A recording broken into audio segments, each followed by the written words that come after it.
Allez, Daf Kouftet, Masechet Sachim, nous nous sommes arrêtés. Tanour Banan, la 3, 6, 9, 10e ligne en partant du haut. Tanour Banan, les Chaim ont enseigné Chayav Adam, l'Issamiyah Banav, Ubne Beto, Barek. Donc, chaque personne, chaque homme a l'obligation de réjouir ses enfants, Ubne Beto, les membres de sa famille, son épouse, durant la fête. Shneimar, comme il est marqué dans le pasuk, Vesamarta bechagecha. Tu réjouiras bechagecha durant ta fête. Bame mesammeham. Il dit donc de quelle manière on va les réjouir? Bayaïn, avec du vin. Rabbi Yehuda Omer, Rabbi Yehuda dit Anashim beraoui lahem, benashim beraoui lahem. Rabbi Yehuda dit non, les hommes avec ce qui leur convient et les femmes avec ce qui leur convient. On va donner du vin aux femmes. À part s'il y a des amatrices. Alors, qu'est-ce que ça veut dire? Anajim beraoui lahem, beyaïn. Les hommes avec ce qui leur convient. Beyaïn, le vin, ça réjouit. Benashim, bemaï. Et les femmes, donc, avec elles, de quel moyen? Taner Rav Yosef, il a enseigné. Bebabel, à Babel. Donc, on va voir ici Babel et Israël. À Babel, Bebigdet, Sivonim. Donc, il les réjouissait avec des habits de couleur. Be'erez Israël, Bebigdet, Pishtan, Megou Hastin. Et en Eretz Israël, il se réjouissait avec des habits en lin qui étaient bien repassés. Tanya Rabbi Yehuda ben Betera Omer. Donc, il y a une baraïta qui dit Rabbi Yehuda ben Betera dit Bisman Shemet Hamikdash Kayam, En Simcha Ela Bebassar. Donc, à l'époque où le Bet Hamikdash existait, la Simcha ne s'exprimait qu'à travers la bassar, à travers la chair, la viande des sacrifices, etc. qu'on apportait. Chez Nehemar, comme c'est marqué, Vezavarta, chez la Mim, Ve'achalta, Sham, Ve'samarta, Lifnei Adonai Elohecha. Donc, il dit, Vezavarta, Shlamim, tu sacrifieras, on va dire, Shlamim. Donc, c'est korbanot qui étaient consommés par le propriétaire également. Ve'achalta, Sham, tu mangeras là-bas, Ve'samarta, Lifnei Hashem Elohecha, et tu te réjouiras devant Akadosh Baruch Hu, ton Dieu. Ve'achshav, Shen Bet Hamikdash Gayam, et maintenant que le Bet Hamikdash n'existe plus, En simcha et la beyayin, la simcha se résume à travers le vin. Comme c'est marqué chez Nehemar, on était lim David Amélardi, beyayin et samach et la venoche, et le vin réjouira le cœur de l'homme. Amar Rabbi Yitzhak. Rabbi Yitzhak, il a dit, Kaseta de Mur Yasa, de Abba Bitzipori, hi, Havat, Kemin Luga de Migdasha. Donc, Rabbi Yitzhak, il a dit comme ça, il a dit Kasta de Mur Yasa. Donc, Kasta, c'est une mesure, un keli, un ustensile qui permettait de mesurer Mouriassa. Mouriassa, c'est un aliment fait de graisse, etc. Il dit Abba Betzipori, cette mida, cette mesure qui se trouvait à Tzipori, d'accord, elle avait, Kemil Noga, elle avait la mesure, d'accord, d'un log, des Mikdasha, de la mesure d'un log qui se trouvait dans le Mikdash. Et avec cela, donc, on mesurait un révi'it de Pessah. Le révi'it qui était nécessaire, un quart, révi'it, c'est un quart de log, d'accord, qui était nécessaire pour le yayin, pour s'acquitter du yayin, d'accord, pour le Pessah. Et comment on faisait? Donc, puisque ce Kéli-là, il avait un log, donc on le partageait en 4. On prenait 4 verres, on partageait en 4. Donc, quand on partageait en 1, on avait effectivement révi'it, un révi'it de log. Amar Rabbi Yohanan, Tamniata Kadmaïta, de Abba Bitveria, Abba Yetera Alda, Révi'a. Donc, Rabbi Yohanan, il a dit, donc, Tamniata Kadmiata. Donc, c'était une mesure également, d'accord? Tamniata, c'est un guerrier, on mesurait. Kadmiata, c'est-à-dire, il y avait, on va voir que à Tveria, il y avait dans le temps avant, on avait une certaine mesure, un certain kéli qui permettait de mesurer. Et on a le même kéli beaucoup plus tard. On va voir que la différence entre ces deux kélis-là, c'est que le premier, il avait un révi'it de plus que le nouveau. Il dit, et on mesurait cela avec un révi'it de Pessah, puisqu'il avait un quart de plus. Donc, on savait, quand on remplissait d'accord, l'un et quand on vidait dans l'autre, à ce moment-là, qu'est-ce qui restait? Il restait un quart. Et donc, ça permettait de savoir, de mesurer ce révi'it yayin. Amar Rav Hizda, révi'it shel Torah. Donc, Rav Hizda, il a dit, révi'it shel Torah. ce Revi'it de la Torah. Rashi précise, il dit que Gon Revi'it Yayin chez Nazir. Il dit comme le Revi'it, le quart de log de vin pour un Nazir qui ne doit pas boire. Alakha, les Moshe Missina, il dit Revi'it Dam Abba Mishene Bat Metim, Nafkalan Mikra, etc. Donc il y a des Revi'iyot, il y a des quarts, d'accord, cette mesure-là qui est utilisée pour des mitzvot, des situations liées à la Torah. Et donc, il dit, Revi'it shel Torah, c'est combien ce Revi'it de la Torah? Comment le mesurer? Il dit, Etzba'ayim al Etzba'ayim. Donc, c'est 2 doigts sur 2 doigts. Donc, quand on dit 2 doigts, c'est 1 pouce. On va voir que chaque pouce, c'est 2,5 cm. Donc, c'est 2 doigts sur 2 doigts. Berum Etzba'ayim, Vahatsi Etzba, Vechomesh Etzba. Et donc, c'est 2 doigts sur 2 doigts, donc largeur, longueur, sur une hauteur de 2 doigts, Vahatsi Etzba, plus la moitié d'un doigt, Vechomesh Etzba, et un 5e de doigt. Ça fait 2,7. Donc, quand on a 2 fois 2, plus multiplié encore par 2,7, donc on a en vérité encore un volume de 10,8 doigts. Ça, c'est ça le Revi'it de la Torah. Kedetania, d'où on voit là, il y a une baraïta qui nous enseigne. Verahaz bamaim et gol besaro. On voit on dit verahaz bamaim. On doit donc laver, se tremper dans l'eau et gol besaro, la totalité de sa personne. Donc ça, c'est pour le mikvé. Ça veut dire quoi? Tous ces détails. Pourquoi on a besoin de préciser, de dire et kol besaro? Doute ça, qu'on ne dit pas et besaro. Pourquoi et kol? Il dit shelo yé davar chotzetz pour nous dire qu'il ne doit pas y avoir davar chotzetz d'éléments qui sépare ben besaro la maïm entre la chair et l'eau. Donc on doit s'immerger totalement. Ensuite il y a marqué bamaïm, verahas bamaïm. Alors ici bamaïm, on voit ici, on va dire ici beme mikvé. On parle ici des eaux, pas n'importe quelle eau, dans des eaux des mikvés, c'est-à-dire des eaux d'un mikvé, des eaux qui ont été rassemblées pour ça, des eaux de pluie ou des eaux de source. Il dit d'où on voit ça, parce que c'est marqué Bamaïm. Bamaïm, grammaticalement, ça veut dire dans l'eau, avec un article défini. C'est comme si c'était écrit Be-Hamaïm. D'accord? Si on avait marqué Be-Maïm, c'est dans les eaux d'une manière, dans des eaux, de manière générale. Et Bamaïm, donc c'est des eaux qui sont définies. Donc c'est pour ça qu'il dit Beme Mikve. Donc on apprend ici qu'on doit se tromper dans un mikvé. Et Kol Besaro, toute sa chair, Maïm, chez Kol Goufo, Ole Bahem. Donc il dit, on doit se tremper dans des eaux, chez Kol Goufo, Ole Bahem, dans des eaux où on va voir que la totalité du corps va être recouverte par ces eaux-là, on doit s'immerger totalement. Bechamahen, il dit combien, quelle est la mesure, le volume de ces eaux? Il dit du mikvé, pardon. Il dit le mikvé, ama al ama, berum shalosh amot. Donc il dit un mikvé dans le plus petit mikvé qu'il peut y avoir, c'est une ama sur une ama, d'accord? Donc une ama, c'est l'avant-bras, d'accord? Sur une ama et de profondeur, de hauteur, shalosh amot, 3 amot.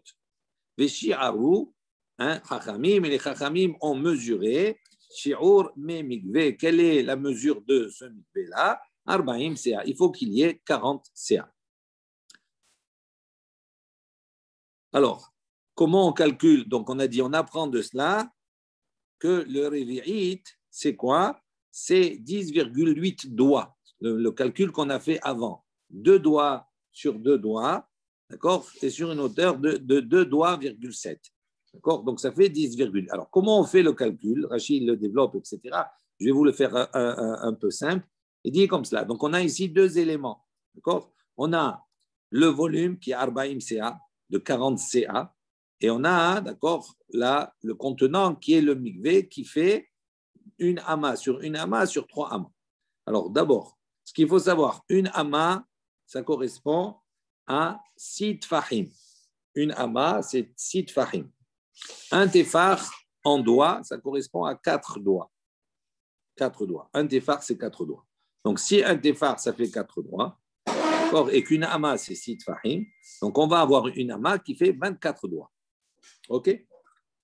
Donc, maintenant, le mikvé, si on convertit tout ça en doigts, on va avoir une ama sur une ama, ça fait 24 fois 24, multiplié par 3 amot de haut, ça fait 72 doigts. Ça fait en tout 24 fois 24 fois 72. J'ai fait le compte, ça fait 41 472 doigts.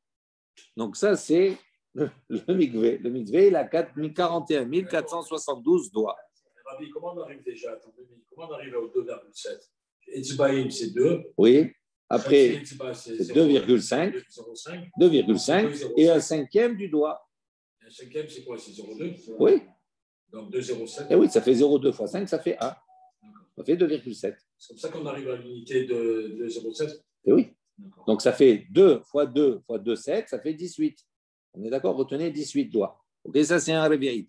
Maintenant, nous on a un mikvé. Le mikvé, c'est quoi? C'est 41 472 doigts. Ça, c'est pour le mikvé. Okay. Maintenant, le volume, on a dit qu'il contient 40 CA. 40 CA, c'est quoi? Une CA, ça correspond à 6 cabines. Et un cave, ça correspond à 24 lugins.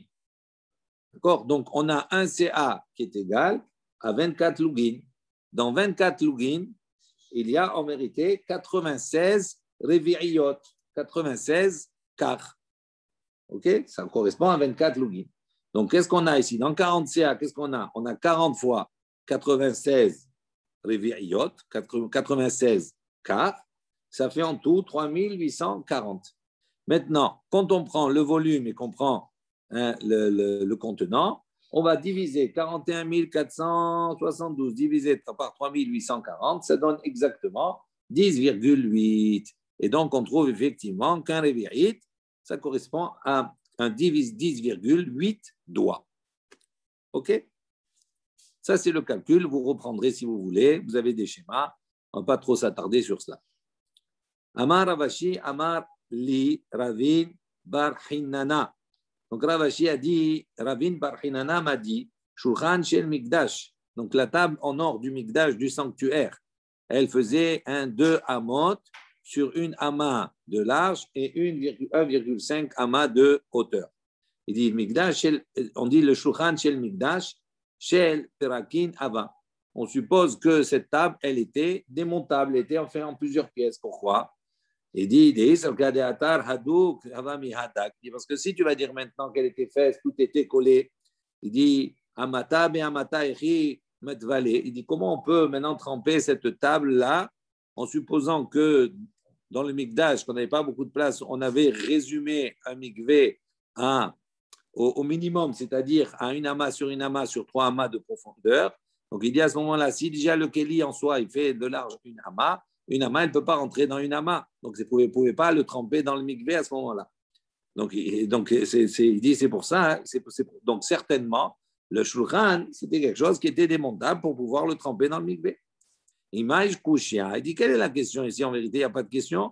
Il dit Dilma, beyam she'asach lo mo'ava matbil. Il dit non, peut-être que là-bas, en vérité, il trempait les ustensiles dans Yam She'asa Shlomo HaMelech. Shlomo HaMelech, il avait fait une mer en airain, c'est-à-dire un grand bassin, une grande mikvé.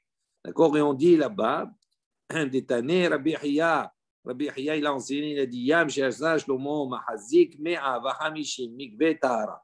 La quantité, on va dire, d'eau qui était contenue dans cette mer, elle contenait 150 mikvés. Donc un mikvé, c'est qu'à Arbaïm CA, donc il y avait 150 fois Arbaïm CA. 600 000. Ouais, je calcule. 100 000 CA. D'accord. 60 000. Donc c'était immense. Donc il dit, il n'y a pas de question qui se pose, en vérité, tremper là-bas, il n'avait pas besoin d'aller ailleurs. Ensuite, on avait dit dans la Mishnah, Lo ifhatulo meharba'a, pour le hani, etc., tout cela, on ne diminuera pas de donner 4 coupes de vin.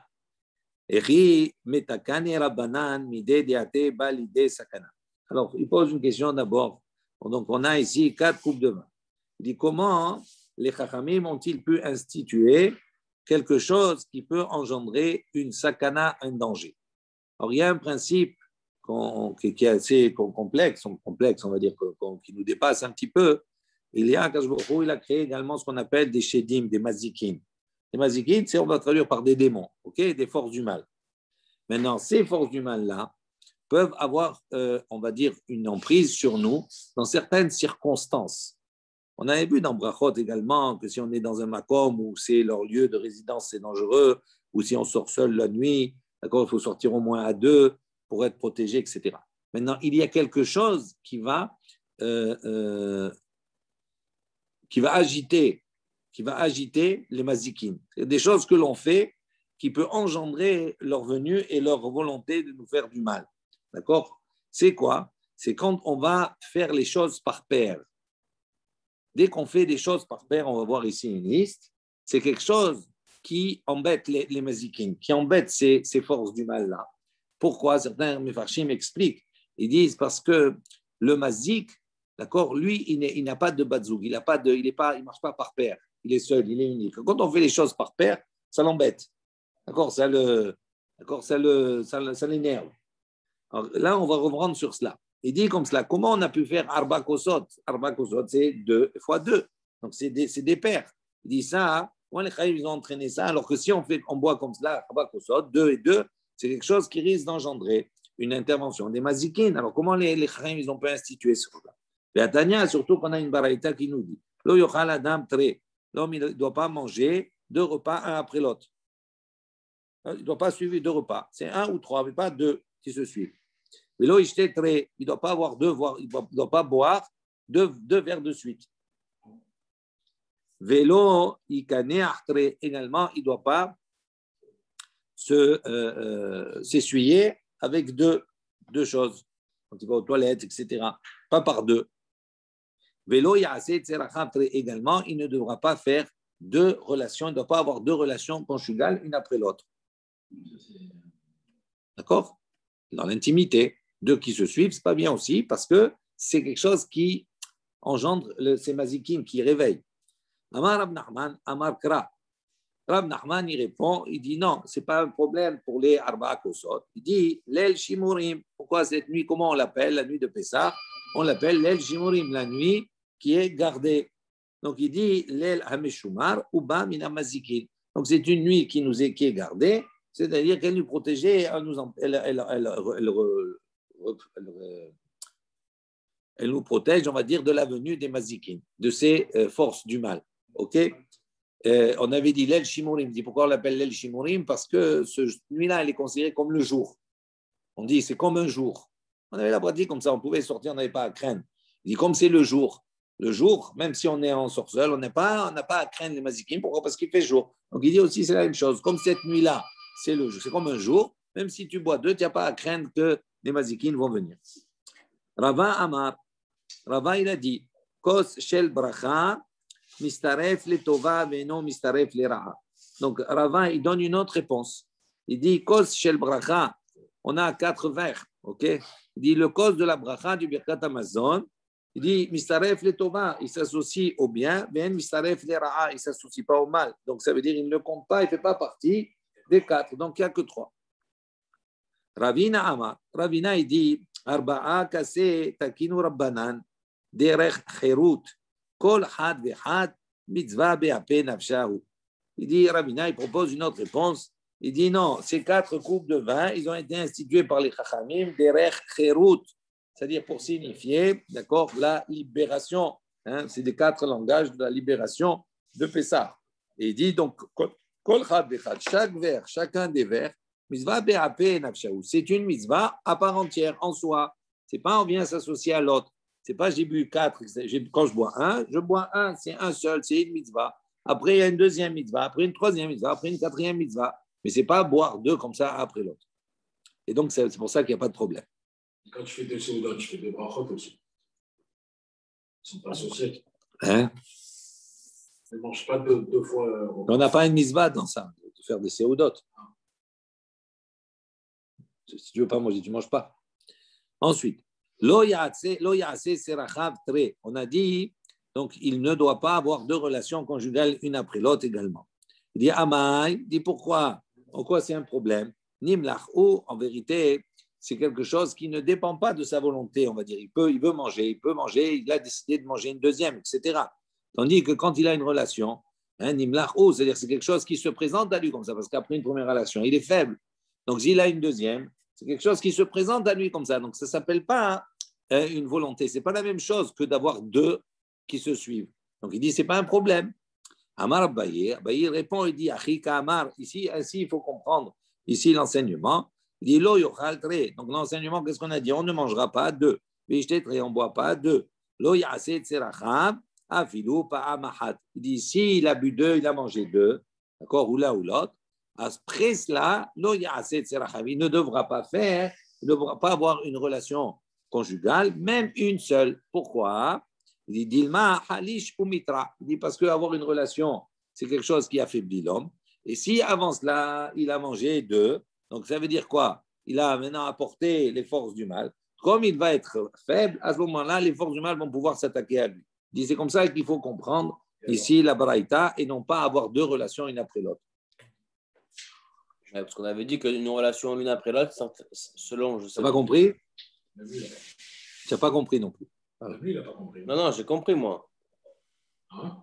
Qu'est-ce que tu n'as pas compris? Dis-moi, je répète. Pas compris Alors, il dit comme ça. Il a mangé deux, et alors? Non, ça veut dire que si tu as mangé deux, un repas après l'autre, avant l'acte, tu as mangé deux. Donc, comme tu as mangé deux, qu'est-ce que tu as fait en vérité? C'est comme si tu as appelé les forces du mal. Elles sont là. Donc, elles peuvent. Alors, il dit, après cela, puisqu'il y a des forces du mal, elles sont là. Il ne faut pas leur donner, d'accord, un terrain où elles peuvent te battre, entre guillemets. Quel terrain? Parce que tu t'es affaibli. Comme tu as une relation, oui, tu t'affaiblis. Donc, tu deviens un homme vulnérable puisque tu es affaibli. Et donc, il dit à ce moment-là, si avant tu as attisé, tu as amené comme ça les forces du mal, n'aie pas après cela une relation, même une seule, même pas deux, c'est pas deux. Une seule, c'est pas bien. Il ne faut pas. Il faut avoir un peu plus tard ou bien il faut manger trois. Faut pas, c'est-à-dire, c'est comme si c'est comme si tu as fait quelque chose, oublie les forces du mal. Tu as fait quelque chose, d'accord, qui va engendrer, qui va amener quelque chose qui peut être dommageable pour toi. Et après cela, d'accord, tu te mets dans une situation où tu t'affaiblis encore plus. Mais c'est comme si tu te donnes le bâton pour être frappé. Donc, c'est ça ce qu'il te dit ici. Qu'est-ce qui va t'arriver? On ne sait pas. C'est pas. Les mazikim, ils sont maziques. C'est ça leur nom, mazikim. Ça veut dire qu'ils peuvent endommager une personne. Hein, ce sont des êtres mi-hommes, des fois mi-anges, donc ils ont des. D'accord, c'est particulier. Bon, ça, maintenant, ça ne nous concerne plus pratiquement. Parce qu'on les a, elles se sont affaiblies, ces forces. On continue encore un peu. Donc, on a dit celui qui boit double, Damo Berosho, il a son sang, on va dire sur là, la responsabilité, on va dire, de sa personne. S'il lui arrive quelque chose, c'est lui qui est responsable. Amar Biuda, et Matai, donc Biuda il précise, il dit à quel moment, Bisman Cheloraa, Penyashuk, il dit mais à quel moment on va dire il a mangé deux ou il a bu deux, etc. Ça va engendrer quelque chose qui n'est pas bien. Il dit uniquement au moment où on n'a pas vu Penyashuk, c'est-à-dire il n'est pas sorti. S'il a mangé et qu'il est sorti, d'accord, il est allé au marché, il est revenu, et qu'il remange, ça ne s'appelle pas manger doublement. Ça ne s'appelle pas boire doublement. Mais s'il il est sorti, il a vu la face mot à mot du marché, à ce moment-là, il est autorisé, il n'y a pas de problème. Amar Ravashi, Hazina Lele Rav Hanania Bar Bibi. Ravashi, il a dit, j'ai vu Rav Hanania Bar Bibi, de Akol, Kasa, Avan, Afik, Bechazé, Apishuka. Il a dit à chaque fois qu'il buvait un verre, d'accord, sur tous les vins qu'il buvait, les verres qu'il buvait, il sortait et il allait voir le marché et revenait. Ça veut dire qu'il sortait pour marquer une séparation entre chaque verre qu'il buvait. Donc on voit qu'il faisait attention, les Charaïm Tamid Charaïm à l'époque de cela. Il y a boire 6. Hein? Il y a boire 6 d'un coup. 5 d'un coup. Oui, non, mais ça veut dire à chaque fois pour pas se tromper. Quand il boit, après tu calcules pas des fois. Pas boire. Pour pas se tromper. Pour pas se tromper. Donc, qu'est-ce qu'il faisait? Il prenait systématiquement, il avait l'habitude, il sortait et revenait. Comme ça, il n'avait pas de risque, même s'il fait. Ouais. S'il boit 7, il n'a rien. Non. Oui, c'est ça. Bon, il n'a rien. Non. On continue. Vélo amaran et là, la tête, la derrière. Il dit, quand on a dit cela, que ça peut être dangereux, et uniquement la tête, la derrière. Ça veut dire que si après avoir bu deux ou après avoir mangé deux, il va prendre le chemin, il va voyager. Donc, à ce moment-là, ça peut être un danger pour lui. C'est-à-dire toujours les situations où il risque de s'affaiblir. Val bebeto l'eau. Mais s'il boit deux qui restent à la maison, il n'y a pas d'incidence. Pourquoi? Parce qu'il n'est pas affaibli. Amar bizira, Velishan, Keliatzet, la Dererdame. Rabbi Israël a dit allez dormir après.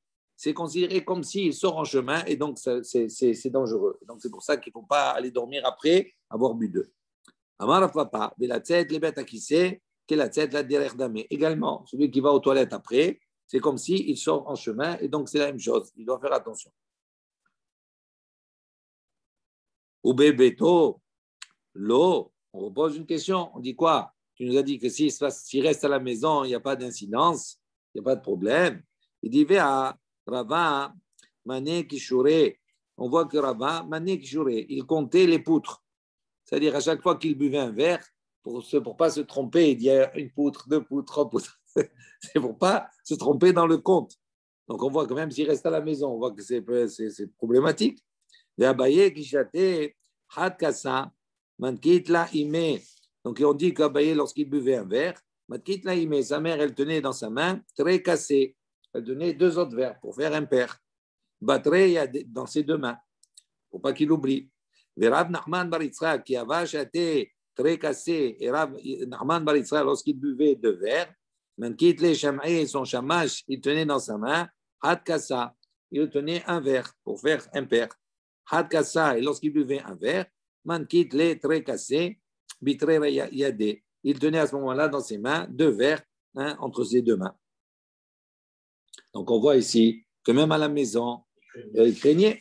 Et il répond, Adam Hashou, Chané. Il dit non, c'est différent pour un homme qui est important. Ça veut dire que les mazikines, d'accord, même si tu es à la maison, quand tu es Adam Hashou, plus tu es important, plus tu es un Tanit Chacham, et plus les mazikines, d'accord, le Israël il veut s'attaquer à toi. Il dit donc, même s'il est à la maison, il faut qu'il fasse attention, et c'est pour ça qu'il faisait attention. Et pour le commun des mortels, dans la maison, il n'y a pas de problème.